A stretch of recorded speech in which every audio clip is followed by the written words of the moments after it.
gentlemen, boys and girls, children of all ages, non-binaries, and transgenders, this is the Ultra Heelz Wrestling Podcast, live from the studios here in Garfield, New Jersey. I am Darth Messiah. I don't always finish stories, but when I do, I finish them on your mother's face because that is the only place that it belongs. And on the phone is always the OG, the triple OG of the Ultra Heelz, Alex the Heel, is not with us today. Typically, he's on a mission to put the corpse of that old perv back in his coffin, but that is not the case today because I think we finally solved that problem. Yeah. But today he's out somewhere, so allegedly slinging free dick. Ladies, if you want to partake, find him on Instagram. I think that can be arranged. But on the phone, as always, the OG. No, I'm sorry. I just did that part. On the boards. I mean, I am an OG, but yeah. You are an OG, yes. The OG on the boards, Stevie Franchise. It's your boys, Stevie Franchise, the OG on the ones and twos, give you that pesky wrestling news. Yes, that pesky wrestling. Pesky wrestling news. Pesky. As I say, the blood.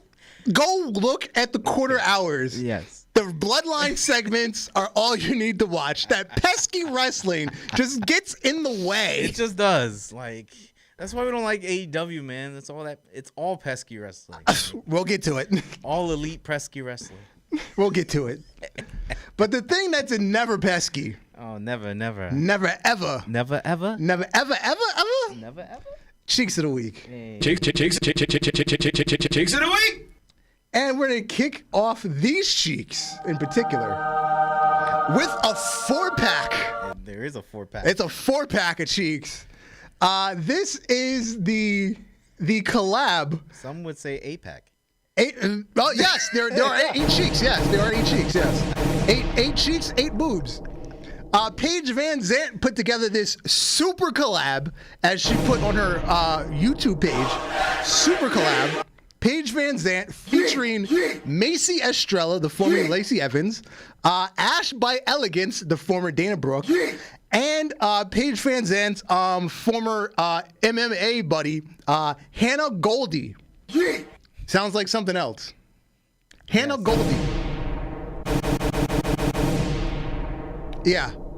I watched the YouTube video several times. Yes, you did. Yeah. There's more than these outfits, but this is the only one that they all posted on their social medias. I'm gonna tell you, and this is for Alex. That handgun is sitting right well up there. Yeah. It's Yeah. a great compartment. Yeah. Yes, and it's a great it's a great holster. Yes. Yes. Yeah, trust me, I dug deep on the bowels of Al Gore's internet. There are no more leaks. This anything in this set of bikinis is the only thing I could find. I couldn't find the other outfits. Keep it up. I was very upset. I dug deep. Very deep. Next up, everybody's favorite internet smut, Mandy Sachs, formerly Mandy Rose, hair tied, chilling with no makeup on. No, the Drake lyrics. Yeah. Yeah. And I'm convinced that Santino is broke because why is his daughter selling ass? I am very convinced. I mean, he's working in TNA. Yeah, but TNA doesn't pay. Let's be real. That's what I'm saying. But yeah, why is his daughter selling ass? Ariana Grace, because she's got an OnlyFans. I'm pretty sure if Santino can just give us the Cobra in WWE again, I'm sure that she won't be doing this. Yes, Kelvin, that was a 4-pack of all elite white women. You are absolutely right. That was a 4-pack of all elite white women. And on the far right we have Stephanie Vacour and her beautiful Venezuelan cheeks. Now, is she just Venezuelan? She's part Venezuelan? Is she part Asian too? I think she might be some other sort of Hispanic, but the only flags that I see on her social media is the Venezuelan flag. Okay. I mean, she did very well in Japan. I don't know, maybe she's part Mexican. I don't know. Part Colombian. I don't know. I but thought she was part Asian, honestly. I don't know. As far as I know, she's Venezuelan. All right. I could be wrong. Kelvin, fill us in. I'm sure Fill us Kelvin's in. going on the job. Investigation time. Next up, we have. I'm going to get her name right today. Get it? Formerly Aaliyah in WWE. Real name, Nymph Alaberry.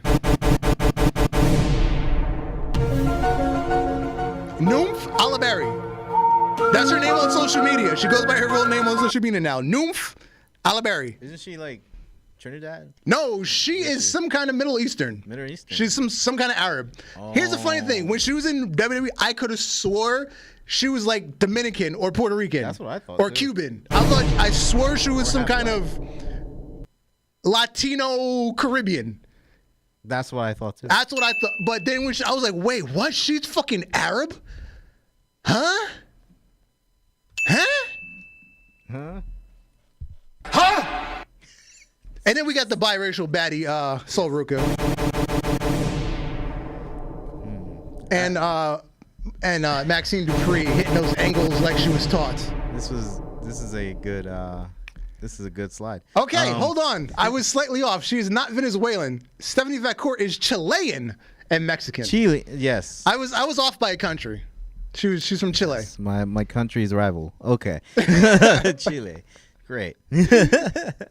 It's okay. I was one country off. It's okay. We can resolve the war. I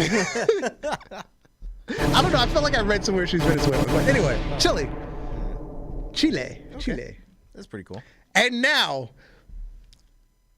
slight story before we go to the next set of cheeks. Yes. As I was digging for the more photos of the opening cheeks that we saw, I came across this shocker, perhaps the most shocking collab I've ever found on any sort of fan page. The best leak I've ever found.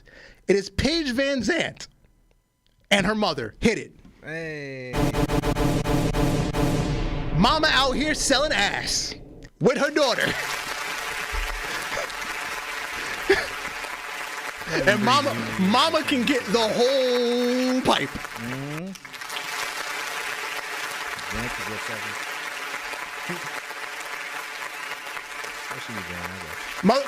Her name is Rachel, by the way. Rachel Van Zandt.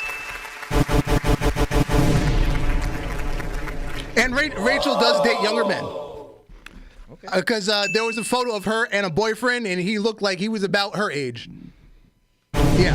Paige Van Zandt's the brother. Like, no, it was a boyfriend because they were hugged up, kissing. Well, I'm just saying, smooching. I'm just saying the age could be like her brother. Yeah.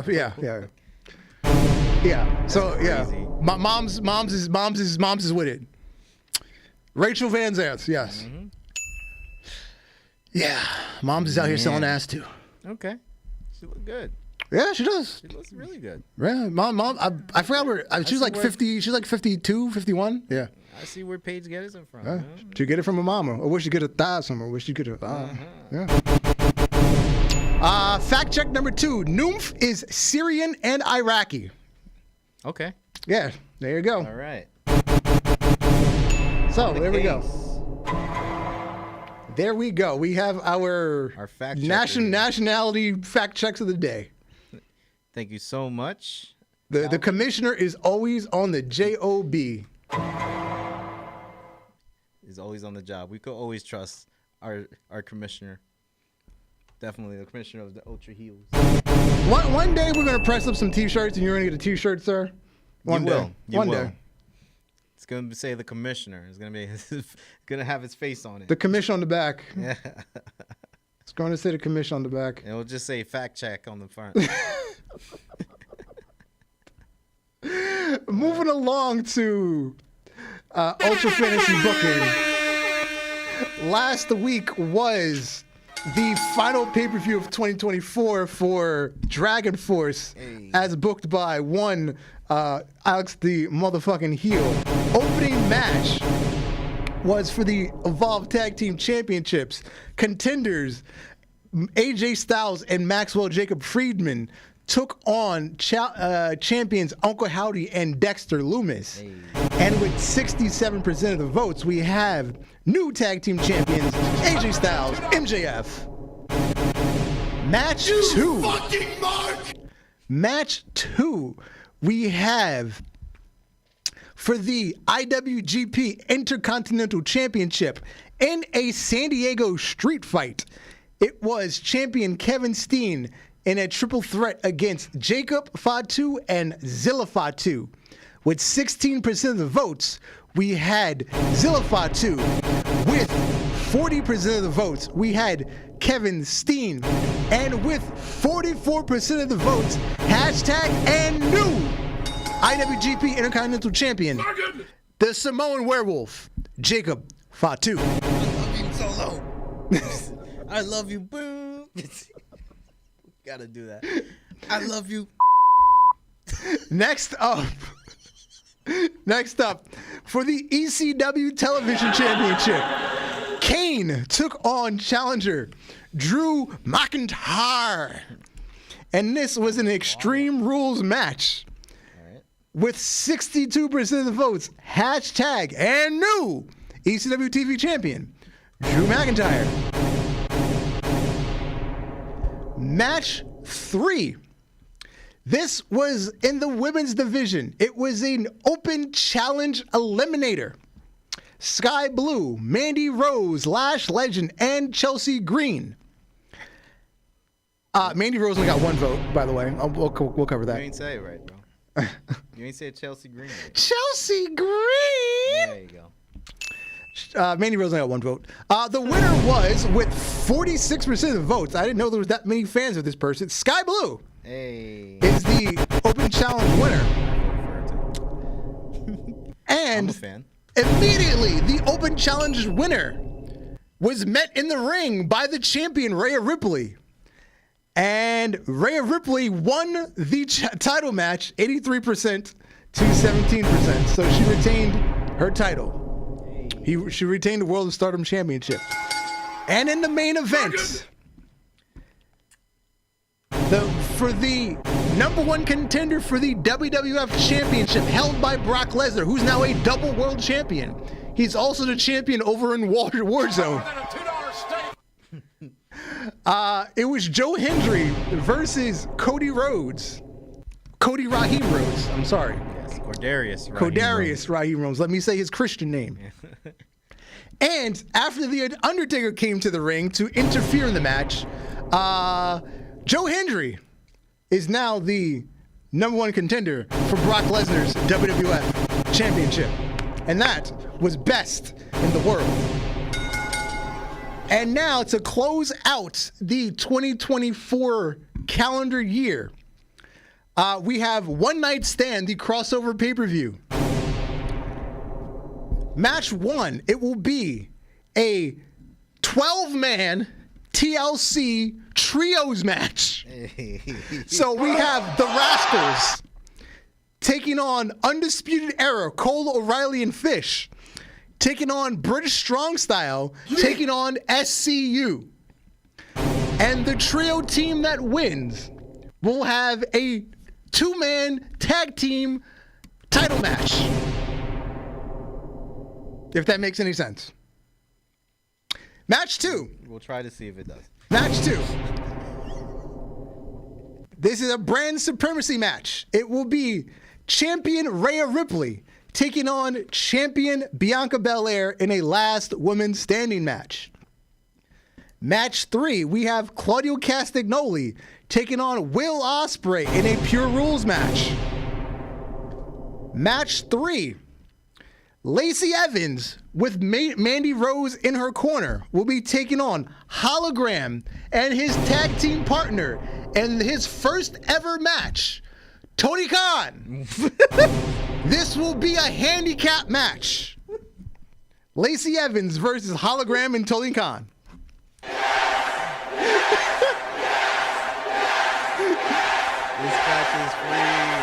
This match is free. Yes, this is going to be an awesome. It's a free match. Awesome match for the women.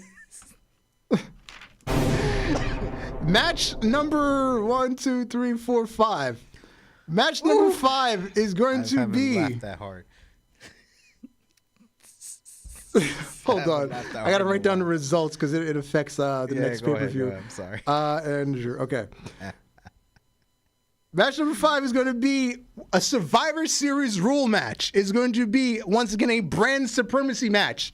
It's going to be the champions from both shows.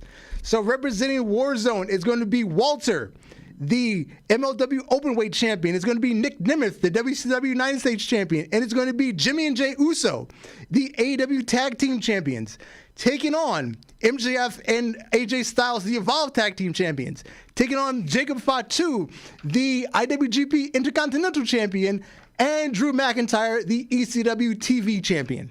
That will be, once again, be a Survivor Series rules match.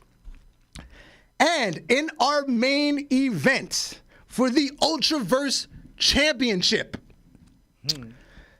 currently held by The Undertaker, because unlike that shit WWE gives away in Saudi Arabia, we have continuity. You actually keep the title.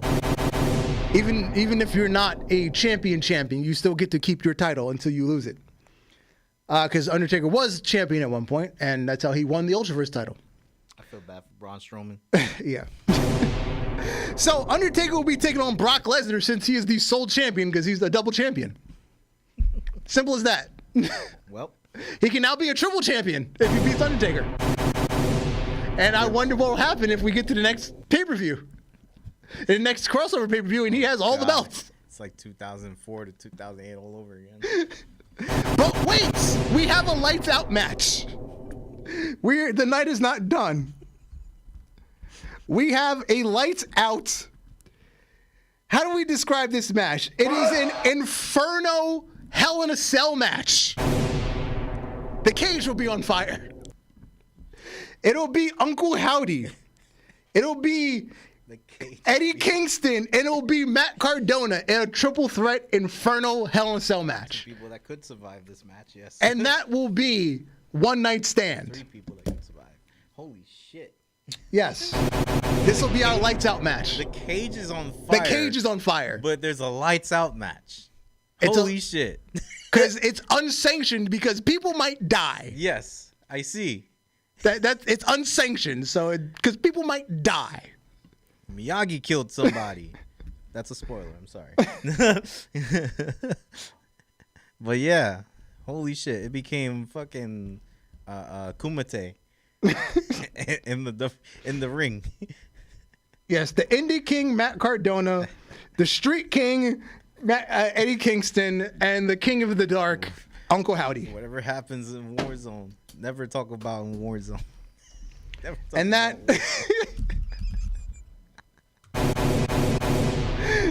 And that will be one night stand. And now, because we can, it's the end of the year. Yes. The second to last episode of the year, because we're going to take a holiday break. We're going to have our big blowout next week. We're going to have, our yams of the year and all of that nonsense. We're just going to shit on AEW for most of it today. I'm going to keep it entirely real. Okay. I'm going to keep it we're going to shit on AEW. We're going to shit on Ricochets. Yeah, so right off the bat, Ricochet. My. So, for some reason, I was on Ricochet's Wikipedia page, right? Mm-hmm. And I clicked on his personal life section, right?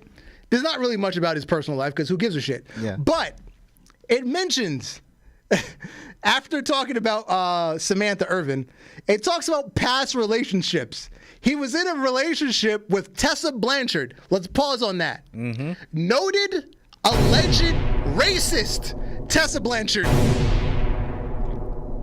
So this high yellow, short black man dated a noted alleged racist who can most likely beat his ass too. True. Make him do all these flips. She could do that to him. So was this like a master slave relationship? Was Samantha the No, retort? we're gonna leave Samantha alone tonight. Okay. We like Samantha. We're gonna leave her alone tonight. tonight. Because there's something tied to that. I'm just saying. Like, go ahead, but I want to leave Samantha I'm alone. just saying, We like her. Samantha like the retort after Tesla? I mean, I want to make another point, so you might want to hold that. All right, Because then after the alleged racist who might have been his master, alleged racist that might have been his master and might have been beating his ass that we don't know about, allegedly, he then goes and dates Kate Catanzaro, the smallest possible person on the roster. Think about that dynamic. The smallest possible woman you can find. 4'8", about 85 pounds. I mean, Bruh. So you go from, the woman that can possibly beat your ass, that's an alleged racist, and then you go and find the smallest possible woman. What a dynamic. it's a very crazy dynamic. I don't know how he got to where he has. No, Kelvin. I knew they dated, but it was just a refresh of memory. I know. I'm just saying. I don't know how he got to where he at now, but yeah.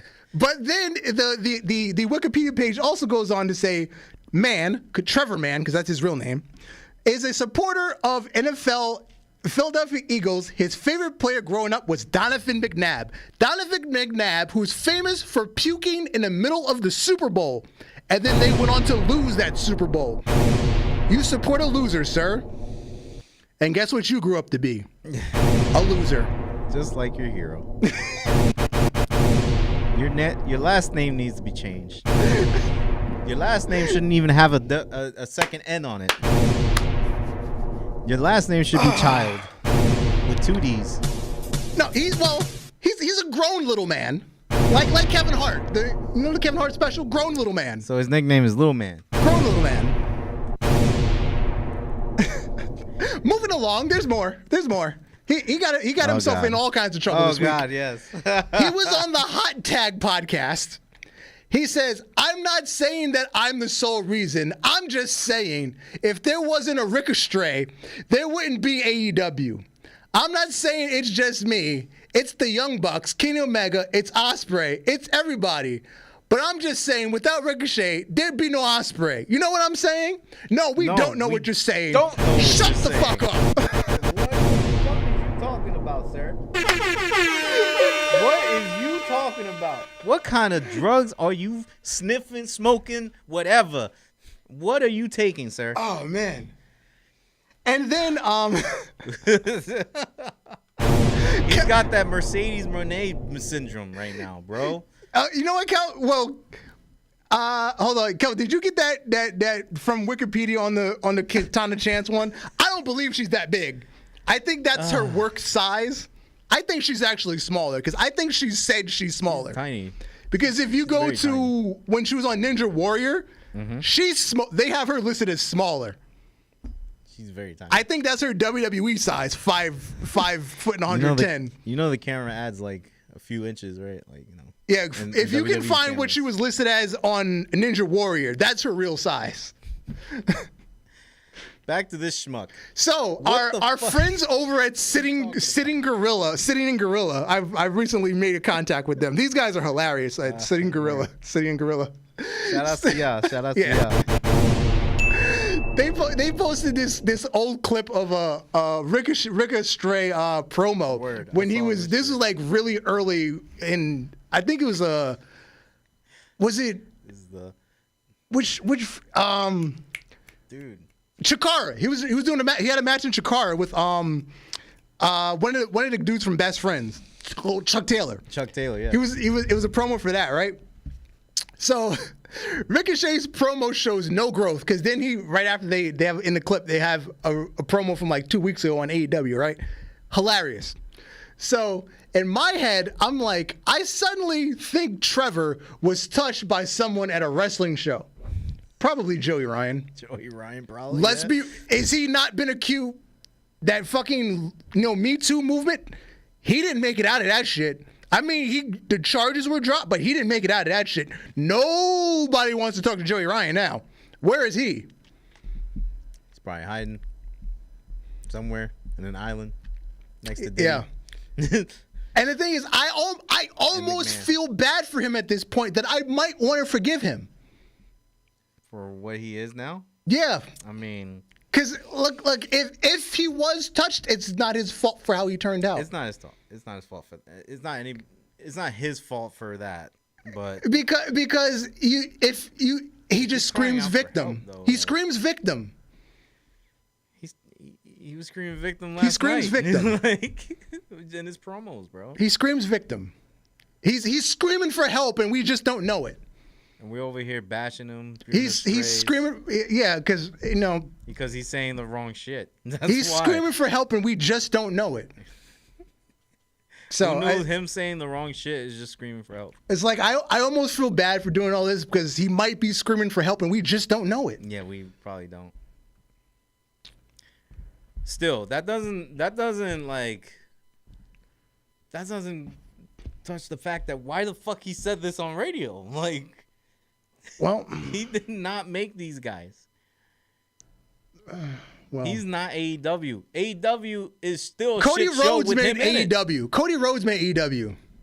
Yeah, Cody Rhodes did. Matter of fact, I'll give Chris Jericho credit for making AEW. Yes, I have to too. I have to. His name is always left out of that conversation. I give him more credit than the Bucks. I give him more credit than Tony Khan. Tony Khan's just the money mark. Yep. He's definitely a money mark. Yeah. But between Cody Rhodes and Chris Jericho, whether it's the connections in TV and the connections with promoters, I give them the most credit. That's just me. They're the ones who literally solidify how AEW was supposed to be. It was just the Young Bucks getting all of the indie all the loser indie people jobs. That's all they did. That's literally all they did. Just bring in all their friends and give them jobs. And if you're not friends with any of them, you won't have a good future there. You get almost no TV time. No TV time. You will sit in catering for like how long?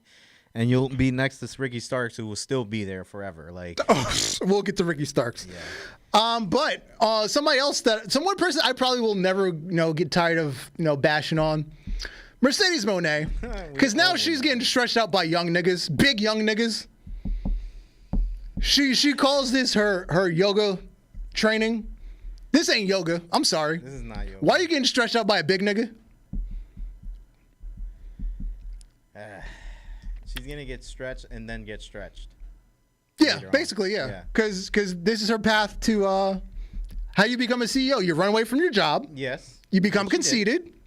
You become a horrible rapper. Who told her to fucking rap? Who fucking told her to make her own theme song?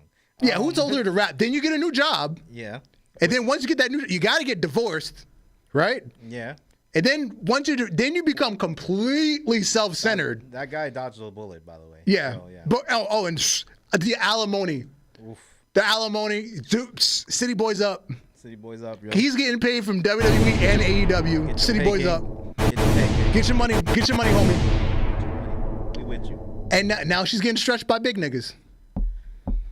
This is not yoga. This is just ignorance. That's it. That's all I can say. This is just ignorance. This is just ignorance by a young, semi-talented. I can't even say she's talented. She's not young anymore. She's my age. She's a year younger than me. She's 36, I think. She's still young-minded, bro. She thinks everything revolves around her. Even when she thinks, even when she got paid. That coochie gonna dry up eventually. It is. It is. If it's not already. I'll be waiting for Bailey's. So I guarantee you that shit's still juicy. Yes. Because I have a feeling she's not spreading that shit around. Better hope not. She's not. And I could see there's a difference between Bailey and Sasha. She's not getting Beyonce. I guarantee you Beyonce doesn't know who the fuck she is. She's not. Moving along. Even with that Snoop Dogg connection. Moving along. Ray Phoenix, if you haven't heard, well, breaking news, he's being held for another full year. That came out about 2 hours ago. That's crazy. But the news that came out over the week, AEW, obviously we know they were in negotiations with WWE, and then all of a sudden we got the news, wait, they're both being held for injury time, right? Bam. The alleged excuse is that Tony Khan found out that Lucha Bros were in talks with WWE is quote-unquote fake news. The real story is that there's a situation with Ray Phoenix, which is a quote-unquote huge injustice. Expect the Lucha Bros to go more in-depth about their time in AEW when they are free and clear to do so. And when they do, it is going to be ugly. Well, Ray Phoenix has started. He's on Twitter, he posted two things. I needed a doctor and you ignored me for months. No one is staying in a place when they received inhumane treatment. Now, the thing about needing a doctor, when CM Punk went on the Ariel Helwani podcast, remember he was talking about when he got injured. He said, I had to find my own surgeon. I had to book my own surgery. No one talked to me for 6 months. And remember, he's a fucking star on the show. So what do you expect for Ray Phoenix? I mean, they're all working union too, so. No, there's no union. No, there's no union. There's no union. They're trying to get a union, but there is no union. That's what the fucking the other lawsuit that's going on about with fucking the commentator that got fired, and then Dalton Castle and the boys. They're in that lawsuit. Wait, who got fired? What? Mercedes only 32? No way! How is she that young? Told you. Anyway, She's young-minded though. She thinks she's 25. Still. Oh, Charlotte's the one that's old. But anyway, Yeah. go ahead. Yeah. Older. But yeah, who got fired? Commentary wise. Kevin Kelly. Oh yeah. Kevin Kelly and then Dalton Castle and the boys. They all got fired. For the Ring of Honor. Yeah. Oh, okay. Well, the boys. I'm sorry, the Tate brothers. I think either his contract expired or he's still there, but the Tate bros, they're gone. I know there's the alleged for the boys. I know there's the allegations going on for that. Oh no, the lawsuit's in full effect. It's rolling. Oh shit, they actually okay. Well, it hasn't been settled, but it's the ball is rolling. Okay. So yeah, the CM Punk already said what happens when you get injured. You're excommunicado. Well, that sucks for Punk, didn't it? Now, guess what? Juice Robinson's hurt. Yep. Again. He just came back. He's been back for like 3 months and he's hurt again. So what's going to happen to him? Is he going to get the Ray Phoenix treatment? Well, how long is this contract up? Who knows? Oof. Because injuries literally stack on to your contract. Like, well, not everybody. That's the thing. That's the thing, because all of a sudden Tony's just doing his thing where he's pulling the Vince McMahon and stacking injury time on contracts. He wasn't doing this before. He wasn't. He wants to keep his talents in his promotion because he knows the other promotion will take him. He knows that WWE will. Well, let's see. You lost Cody, you lost Punk, you lost Jade. Yeah, look at the history. They literally took everybody that hated Vince before and then now hates Tony Khan and to come back to a new management to WWE. Triple H knows what he's doing. It's only a matter of time where we could see Juice Robinson or freaking Kalisto come back. And then in more CM Punk news, oh shit, Ryan Nemeth is now suing AEW. Yep, I heard that. Because Ryan Nemeth has filed a complaint against AEW alleging harassment and threats by CM Punk and accusing AEW of failing to address the issues. His claims include being threatened by Punk in June of 2023, right before CM Punk got fired, being removed from an event at Punk's request in August, right before Punk got fired, and being pressured to antagonize Punk publicly.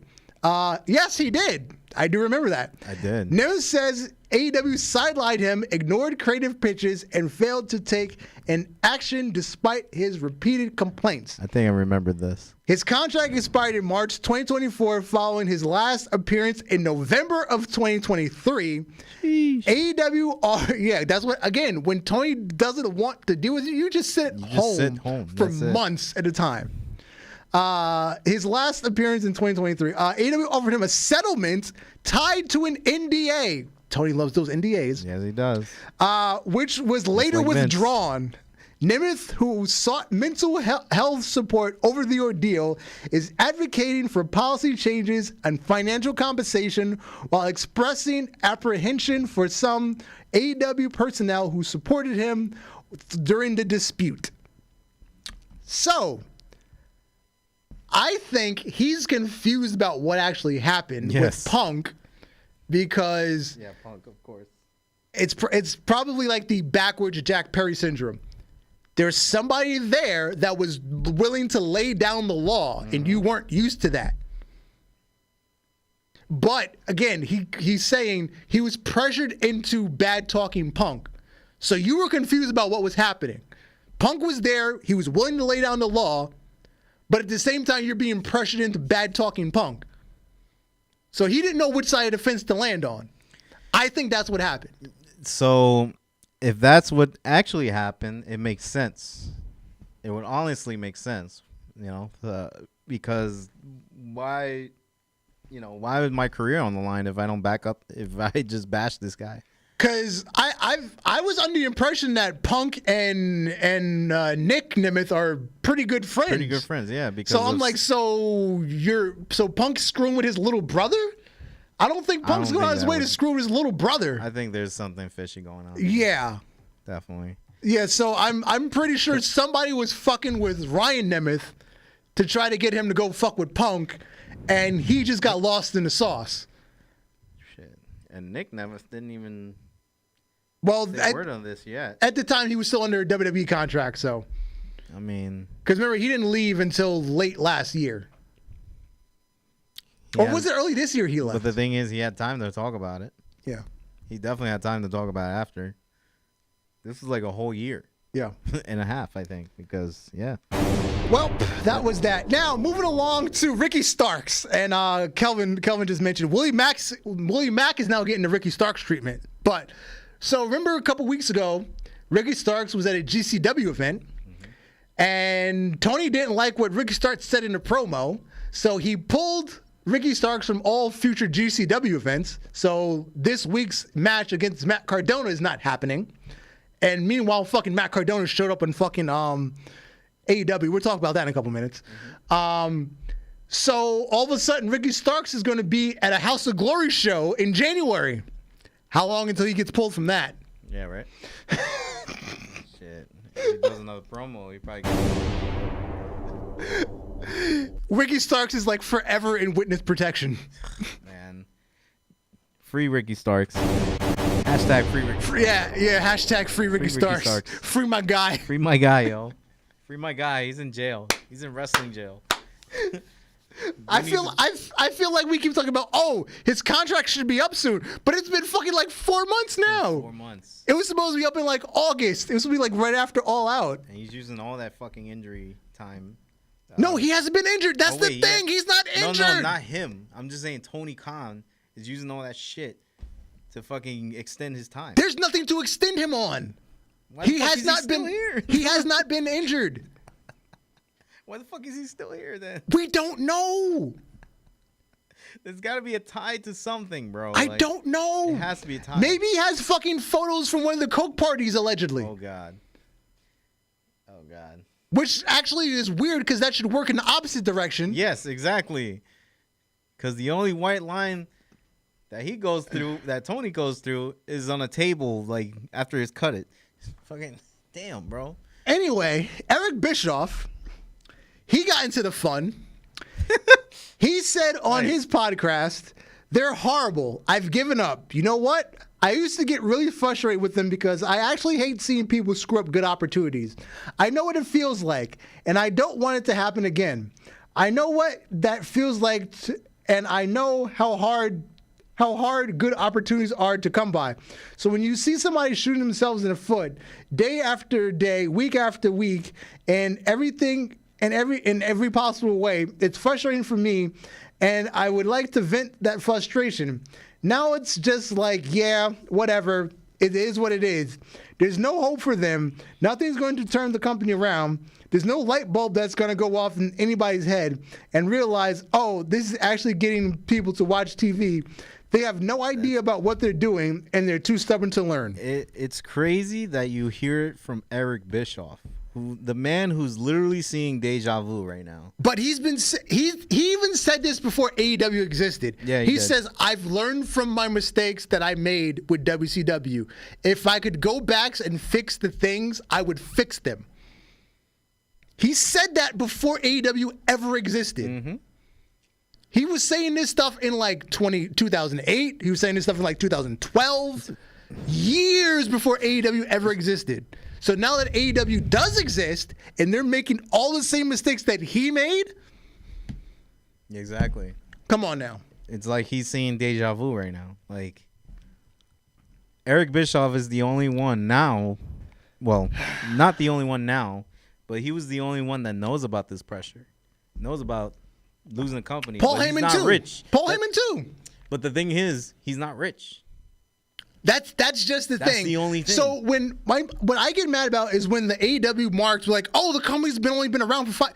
But at what point in history has anybody ever poured in well over $500 million into a wrestling company and still been this far behind?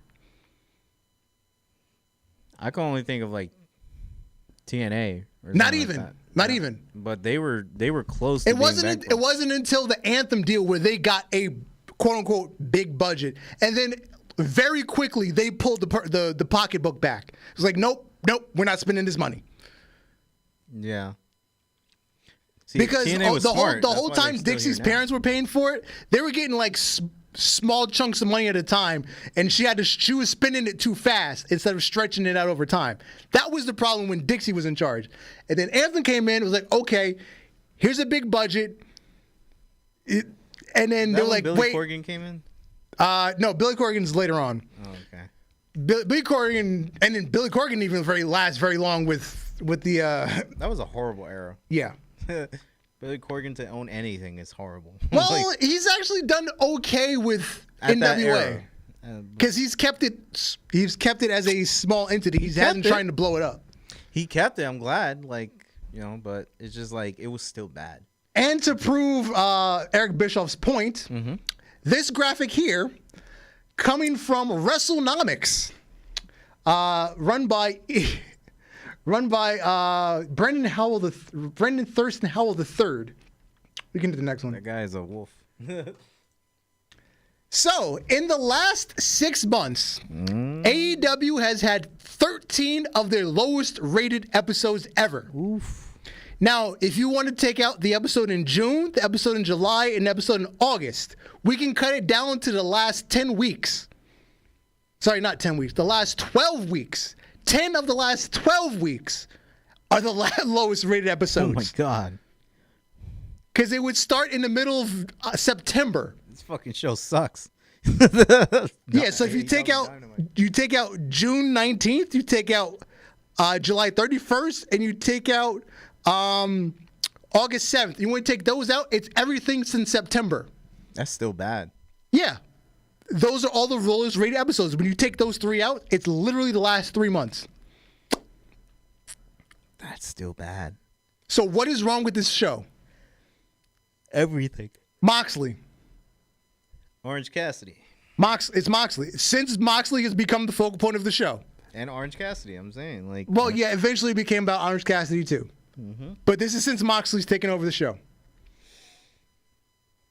He's not in WWE. It was also partially the Bucks, because remember it was also first you had the Bucks takeover. It was the end of the Bucks takeover, and it's turned into the Moxley takeover. How do you take over the show twice? I remember it was Bucks, and then you had 2 different takeovers happening at the same time. You transitioned from one takeover to the other. That's crazy. Yeah. To even make it look like that the Bucks was having better ratings than Moxley. Honestly, it's just saying something. I've said this probably for like the last 2 years now. The only people watching this show are the people that were going to watch the people on this show, regardless of what company that they worked for. Yep. you're not attracting new fans, and you're driving away the casual fans. Yep. That's why they're watching WWE now for the promo. They're booking for the people in the locker room. They're not booking for the people at home. Well, they are. Well, like I said, the hardcores, the sickos. I like how we said it at the same time. Yeah, right. That shit was wild. Now, I vaguely mentioned this a couple minutes ago. How Matt Cardona all of a sudden showed up to face Chris Jericho for the Ring of Honor title, after he got, his match canceled with Ricky Starks at the GCW show. I guess that's on the same day. He looks confused, bro. Like, he looks confused. Like, am I really doing this with Jericho again? The match would have been on the same day. Look at both graphics, bro. I love how Tony screwed the person that works for him is now paying somebody else. Paying somebody else from another company to come to his show, one of his shows, the least one. Oh my God! And face his champion, a legendary Chris Jericho. What did Ricky Starks do? I don't know. Free my boy, bro. Like he. Oh. And this is going to be in the Hammerstein Ballroom. It's that same weekend where you have they're taping the Christmas episodes of Dynamite and Collision. ECW. Oh wait, wrong show. It's a Hammerstein Ballroom. Yeah, yeah. Started like. Yeah, the Saturday. No, is it? Yeah, it's going to be Saturday. No, it's crazy. It was a Friday night they're having Final Battle. I forgot, but it's that same time that they're taping the Christmas episodes of Dynamite and Collision. It's nuts. Tony Khan literally booked an ECW arena that WWE couldn't get at the time, because that would have been so much better if NXT 99. WWE has too many fans to go to Hammerstein Ballroom.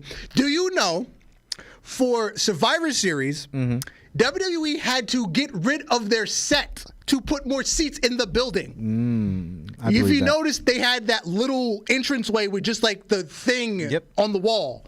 That they did that for Royal Rumble this year too. They just had those little tiny screen on the wall in front of the seat. Yeah.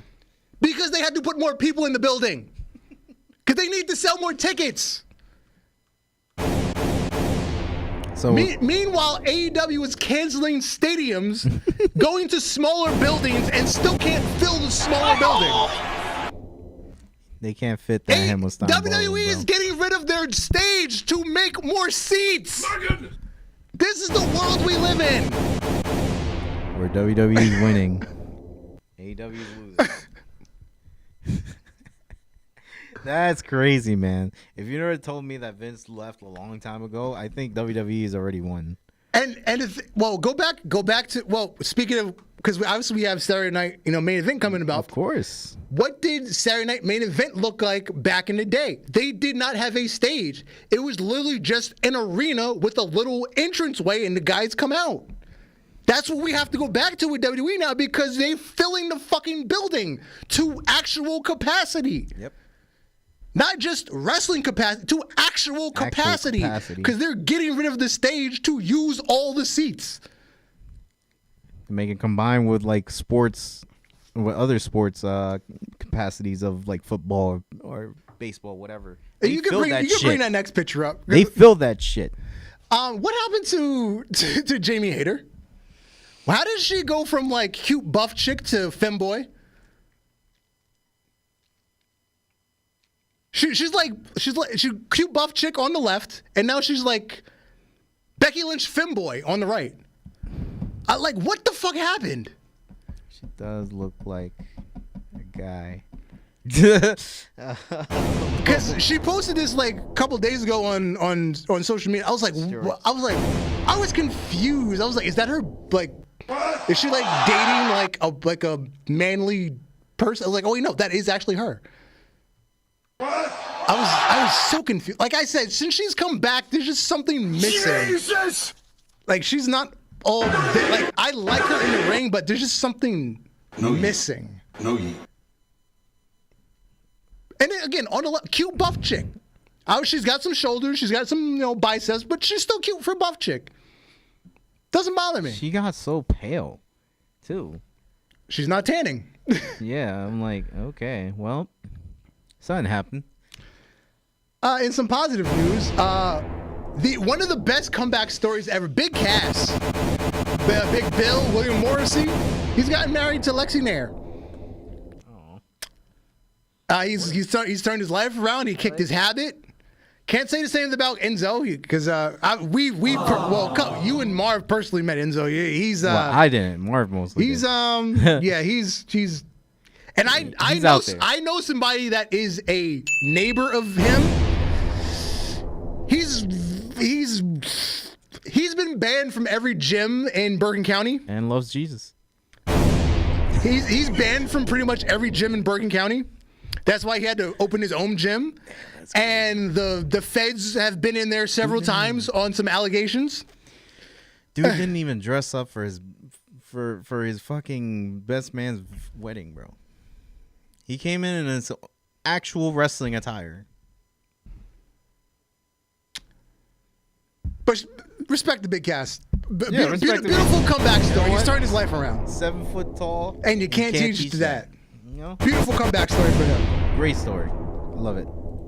And some other weird female news. Respect to Zoey Stark and her mooseknuckle. This was a very weird segment, but respect to her mooseknuckle. I was definitely feeling it. Word.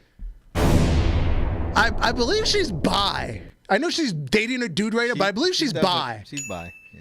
But she's yeah, that full spectrum that cooter is cooting. That cooter is cooting out. Yeah. I mean, because allegedly she's wearing Maxine Dupree's outfit, and it kind of fits, and it fits right in the right place, because that's what I was staring at when I saw it. Yeah, respect to her mooseknuckle. Yeah. I just had to acknowledge her mooseknuckle. Point the ones to her mooseknuckles. Respect. And some other weird fan news. Mandy Rose was at the whatever con happened this weekend. Steel City Con. Steel City Con, and she had some I'm gonna call him a sissy. Can I say sissy on the internet? I don't know. Is that a slur? I've already said it. It's out there. He's very unique. I've already said the word, so it's out there. Yeah. But I guess that in the fetish community, it's okay. It's okay in the fetish community. You can say it. It's a thing. We'll call him a sub. There you go. Yeah, definite sub. He's definite sub. Yes. We'll call him a sub. Yeah. Because there's doms and there's subs. Yeah. So, yeah. Yeah, he decided to come to the con like this, and because for the people calling him, he's not a simp. People misuse simp so much, and it bothers me. It bothers me too. It's like you don't know what a simp is. And then we have a Sable sighting. Good God, is that Sable for real? That's Sable. Oh my God. Sable was with Brock at some meat festival. I'll tell you right now. It looks like there's a lot of meat in her face. There was like some like country. There was like some country rock bands there too. They were talking. That was like the focus of the thing. But it was also a meat festival at the same time, like actual meat, not that meat. It's not the same person that I had to go to the bathroom for 5 minutes for. Like, and then on the left, just a weird grouping of people. And if you follow us on Instagram, you saw our unusual post. Are they in Jersey? Then why? No, this was a power slap event. Oh wow. Yeah, they were at a power slap event. It was fucking Strowman, Omos, Rey Mysterio, and Ginny from Jersey Shore. Wow. Yeah. I was like, what? I was like, this looks looks like a hub thumbnail waiting to happen. And her 87th face as well as she joins the club with Ash by Elegance. Yeah, this is like a hub thumbnail waiting to happen. and unfortunately, Rey Mysterio's catching it all. all you need is just the song, the intro. Yeah. Another weird thing that happened on the internet. During a commercial segment on SmackDown, a fan was heckling Jacob Fatu. Oh yeah. And that shit was funny. Jacob Fatu yelled, "Yo mama suck dick." Your mama suck dick. He said it so fast too. Yeah, because the fan was like, "Yo, Jacob, you suck," and he was like, "Your mama suck dick." Your mama suck dick. So then Nia Jax got on Twitter and said, "A lot of you wrestling fans' moms should have been sucking more D. Plenty of you could have just been swallowed." And I would like to say, respect to Nia Jax's mother for not swallowing and taking that load where it did go. Salute to you, ma'am. Salute to you. You're the true hero. And now we have this beautiful German Samoan goddess. Not all heroes wear capes. Some of them take cream pies. And some of them will sit on you like Yokozuna. And moms can get the meat. After Rachel Van Zandt, but moms can get the meat. Love you, Solo. And speaking of Solo, it's love you. Speaking of Solo, when I saw this, this is the greatest meme ever. The Spotify rap for Jacob Fatu. The 2024 rap. He said you're the only fan of Solo has. And you spent 87,782 minutes saying, "I love you, Solo. I love you."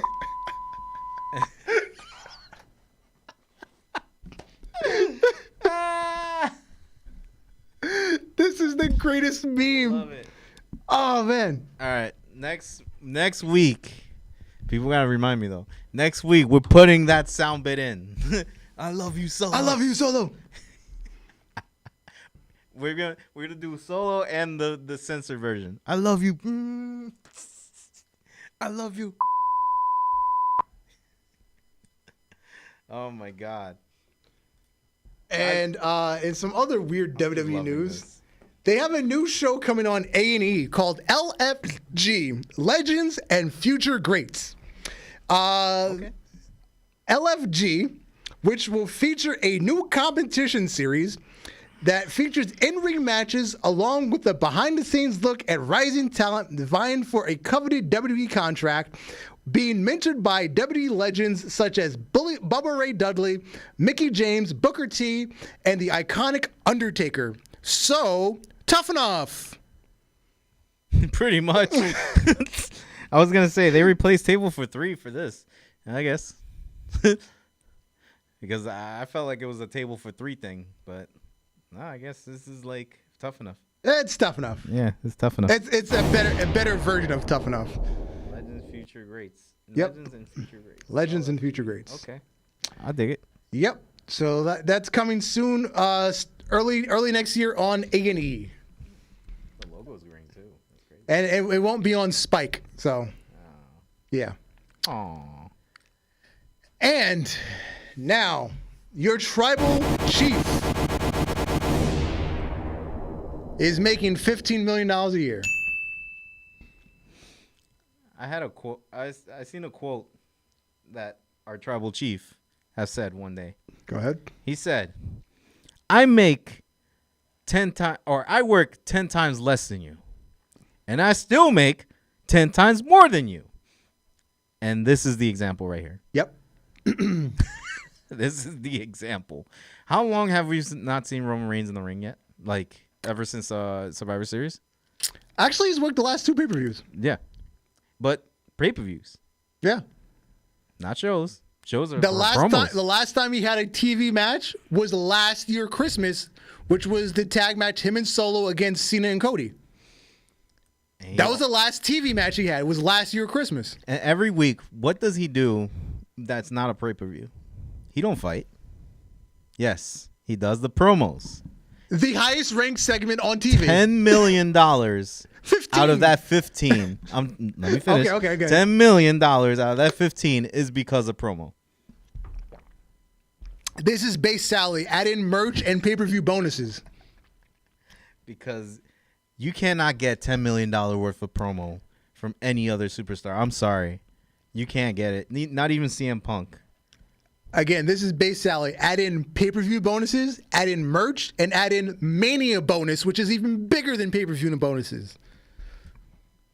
He's one healthy man now. Then you got Cody and Randy at 10 mil. Obviously, Cody's your big star right now.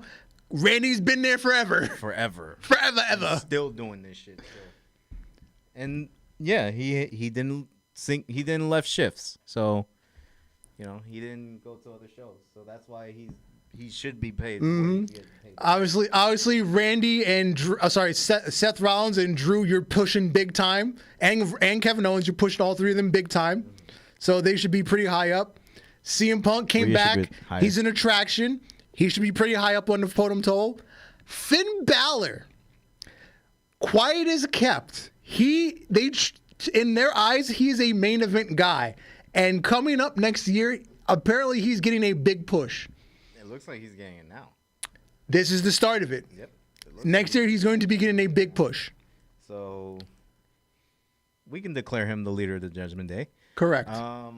And main event Jey Uso, he got the main event pay raise. Yeah, he did. So when we say the Bloodline made stars, the Bloodline made stars. Kevin Owens, Jey Uso. Both got those main event raises. They did. And if Kevin Owens does leave, which I don't think he is, but if he does leave, I'm still under the impression Tony Khan is willing to pay him more than what he's Cody Rhodes and or Roman Reigns money. Because he's now had 2 WrestleMania main events, one of them being with fucking Stone Cold. Tony Khan is stupid enough to pay Kevin Owens, Cody Rhodes, and or Roman Reigns money. He would. He definitely would. To go play with his friends at All Friends Wrestling. And he will be out the door next year by quitting.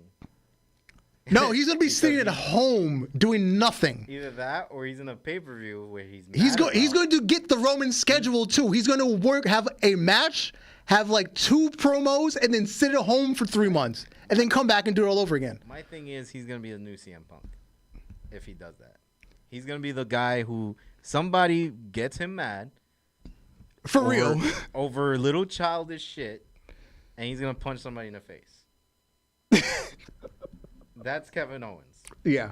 That is literally Kevin Owens. Yeah. So that promo that Punk did to Kevin Owens, actually, which was funny. Yeah. Is like you just can't punch somebody in the face. You just can't do that. Kevin Owens will do that. Oh yeah. Definitely. And now, outside the ropes. Best 90s Christmas toy. Mine is already there. PlayStation? 64. Oh, 64. Okay. Here's before I get to that story. What was yours? PlayStation. PlayStation? Oh, really? Yeah. Okay. Oh, that's why you said PlayStation. I thought you were answering my question. No, I thought you were going to say PlayStation, but mine is PlayStation. No, it was actually 64. Not fun fact. Wait. Now that I'm looking at it, yeah, it is in 64. Because I think PlayStation came out after, I would say, or during. I don't think it came out in the holidays. No, because all of a sudden I'm looking at the game that's on the screen, and that Cruising USA was my shit. Oh yeah, Cruising USA was godlike. That was my shit. That game was godlike. Matter of fact, you know the Pizza Hut in Elmwood Park on Market Street. Uh-huh. I had one of the high scores on that game. Oh shit! The Cruising Exotica arcade game that I was like number 8 on that game. At one point, obviously I got beat at some point, but I was at somewhere around like 96-ish, 97-ish. I was like number 8 on that game. I won a tournament in an N64 tournament, and it was for No Mercy. Yeah. So, but the matter of fact, I beat it on 2 quarters. I didn't even have to. Yeah? I didn't even have to add that much more money. It was 2 quarters. That's 2 quarters yours. Yep. I only needed 1 continue on that game. Yep. 2 quarters. So what I was getting to is like I remember my Christmas having this 64 only for a few weeks later to be robbed. So, yeah. I only had Mario Kart, Star Fox 64, and Iggy's Wrecking Ball. Mm-hmm. Iggy's Wrecking Ball was the shit. If you guys don't know what Iggy's Wrecking Ball is, it looks like a 5-year-old made it. It's fucking great. Like, it's awesome. I remember the Stretch Armstrong, but only when I was like a baby. I remember I never had a Stretch Armstrong, and I never had a Talk Boy. My brother had it. Actually, I don't even know anybody that had a Stretch Armstrong. I don't think I ever touched one. I did. The thing is, when it gets older, the cornstarch in it starts hardening. Yeah, I've heard about that. I've been through those days where I got sad because he's no longer stretchy. I think I've mentioned this before. One of my homegirls from church, she turned into a baddie when she got older. She had a Talk Boy. Yeah, that was the only Talk Boy I ever played with. Yeah, she was mad nerdy when we were little, but she turned into a baddie. Yeah. I mean, usually that's how it is with the real ones. Let's say.